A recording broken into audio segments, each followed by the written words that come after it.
किसी ने बड़े कमाल की बात कही है कि आस्था में असली परीक्षा तब होती है जब हम प्रभु से मांगे और हमें ना मिले, लेकिन तब भी हमारे हृदय से प्रभु के लिए धन्यवाद निकले। नमस्ते दोस्तों, बड़ा छोटा सा प्रसंग है प्रभु श्री राम जी का। प्रभु श्री राम दरबार लगा हुआ था। हनुमान जी भक्ति सेवा में इतने व्यस्त थे कि उन्हें ध्यान नहीं रहा कि प्रभु के गुरु वशिष्ठ जी वो दरबार में पधारे। वो व्यस्तता में गुरु वशिष्ठ जी का सम्मान नहीं कर पाए और इस बात से गुरु वशिष्ठ क्रोधित हो गए।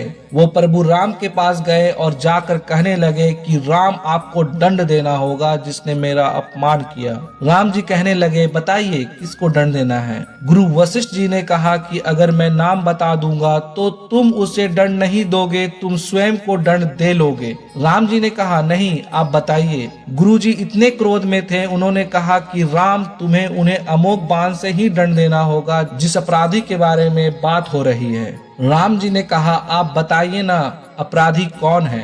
जब गुरु वशिष्ठ जी को लगा कि अब राम जी तैयार हो गए हैं दंड देने के लिए, तो उन्होंने कहा कि उस अपराधी का नाम हनुमान है जिसने मेरा सम्मान नहीं किया।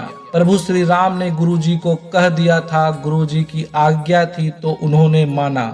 उन्होंने कहा, ठीक है, कल संध्या सरयू के तट पर हनुमान को मैं अमोघ बाण से दंड दूंगा। अमोघ बाण जो कि सबसे शक्तिशाली बाण था। हनुमान जी ने जब यह सुना तो बहुत चिंतित हो गए, अपने घर गए। माता अंजनी ने देखा कि जो पुत्र है वो बहुत चिंता में है, तो पूछा। हनुमान जी ने बताया कि माँ, मुझे वैसे तो ब्रह्मांड में कोई नहीं हरा सकता, कोई नहीं मार सकता, लेकिन प्रभु श्री राम अपने बाण से मुझे दंड देने जा रहे हैं। अब सब कुछ समाप्त होने वाला है। माता अंजनी ने जब सुना कि पवन पुत्र जो है वह चिंतित में है, पवन सुत हनुमान अतुलित बलधामा, जिनका जो बल है जिसकी तुलना नहीं की जा सकती, तो माता अंजनी ने उन्हें याद दिलाया कि बेटा याद करो, मुझे भगवान शिव जी ने एक मंत्र दिया था जो मैंने तुम्हें जन्म के समय घुट्टी में पिलाया। जिस मंत्र के बल पर तुम्हारा प्रताप पूरा विश्व जानता है, उस मंत्र का नाम है राम। तुम जाओ सरयू तट पर और अभी से राम राम जपना शुरू कर दो। हनुमान जी ने कहा, जो आज्ञा माता। हनुमान जी सरयू तट पर जाकर राम राम मंत्र का जाप करने लगे। अगली संध्या में प्रभु अपने दरबार के साथ में वहां पधारे और अमोघ बाण से, जैसे कि बात हुई थी, गुरु जी का आदेश था, वह आज्ञा मानने के लिए अमोघ बाण चलाया, लेकिन हनुमान जी पर उसका कोई असर नहीं हुआ।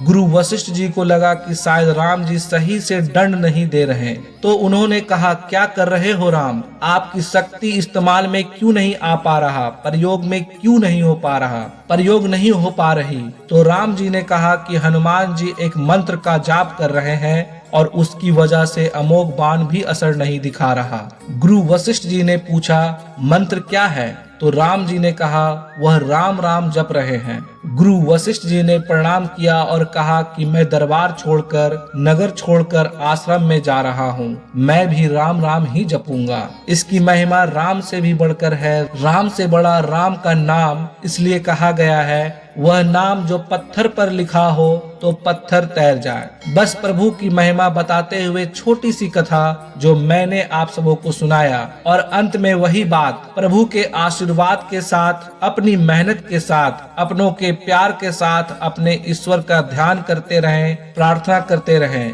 ईश्वर आपका मार्ग कष्ट मुक्त बनाते रहेंगे। Thank you for watching this video. जय हिंद, जय भारत।